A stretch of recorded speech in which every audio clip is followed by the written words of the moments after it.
বড় বাড়ি বোকাশোকা জামাই দেখে আমাকে আমার বাবা মা বিয়ে দিয়েছে যেন স্বামীর মাথার ওপর ছড়ুই গুড়ে খেতে পারি বা মাথার ওপর কাঁঠাল ভেঙে খুব সহজে খেতে পারি। এটাই হচ্ছে আমার বাবা মায়ের উদ্দেশ্য। আসসালামু আলাইকুম প্রিয় দর্শক, আপনারা সবাই কেমন আছেন? আশা করি খুব ভালো আছেন।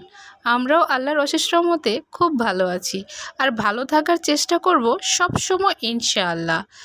দেখুন, বাড়ির আশেপাশের মানুষের কথা খুবই কষ্ট হয়। আজকে বয়সটা দিতেছি খুব কষ্ট নিয়ে, তারপরও মানুষকে বুঝতে দেই না।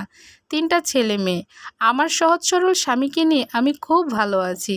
আমি মেনে নিয়েছি, কারণ জন্ম মৃত্যু বিয়ে আল্লাহ তাআলা রাব্বুল আলামিনকে নিয়ে, এগুলোর মধ্যে কারোর কোনো হাত থাকে না। আমার ভাগ্যে ছিল বিধায় আমার স্বামী সহজ সরল এবং একটু বোকাশোকা, তাও আমি মানিয়ে নিয়েছি। কেননা আমাকে আমার ভাগ্যকে মেনে নিতে হবে। দিন শেষে আমি আমার স্বামীকে নিয়ে এবং সন্তানদের নিয়ে ভালো আছি। এটা চারপাশের মানুষের কিছুতেই সহ্য হচ্ছে না। পিনিক মেরে কথা বলা এবং কথা বলার ধরন দেখলেই খুব কষ্ট লাগে। দেখুন, আমি কিন্তু আমার ভিডিওতে খুব বেশি আমাকে দেখাই না।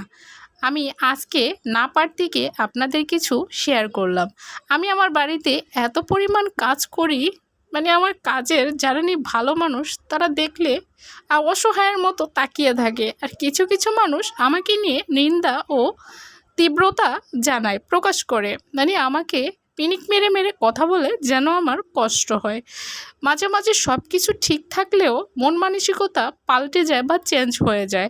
এই তো দেখুন, নিজে কিছু ইটা ছিল এগুলা ভাঙতেছি, আর প্রতিনিয়ত সকালবেলা উঠে পানি দেওয়ার কাজ হতে স্বামীর দোকানের চা বানিয়ে দেওয়া থেকে শুরু করে সমস্ত কাজগুলো নিজের হাতে করি।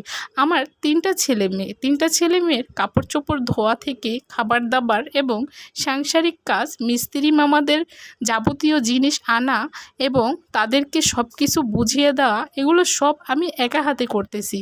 এটা হচ্ছে মহান আল্লাহ তাআলার রহমত আমার উপর নাজিল করেছেন।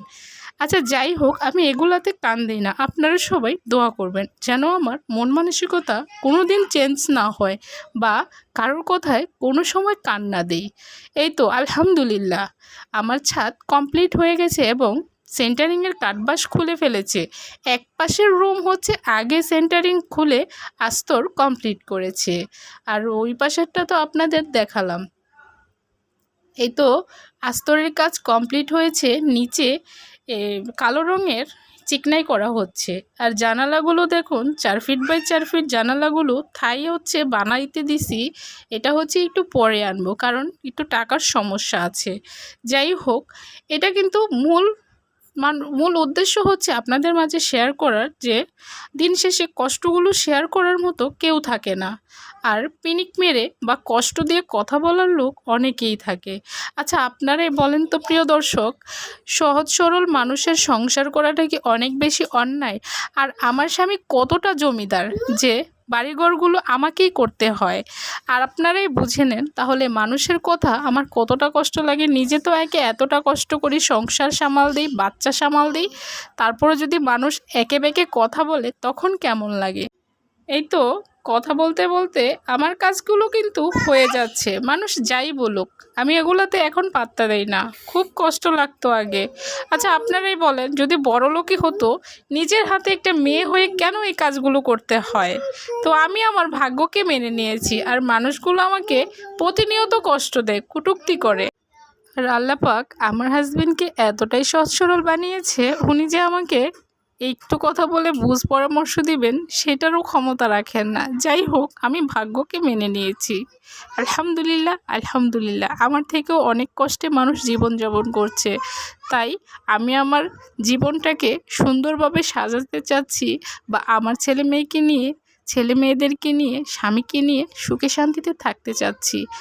আর আপনারা সবাই দোয়া করবেন কাজগুলো যেন সহি সালামতে কমপ্লিট করতে পারি এবং ভাড়া দিয়ে বাচ্চাদেরকে নিয়ে সহি সালামতে থাকতে পারি।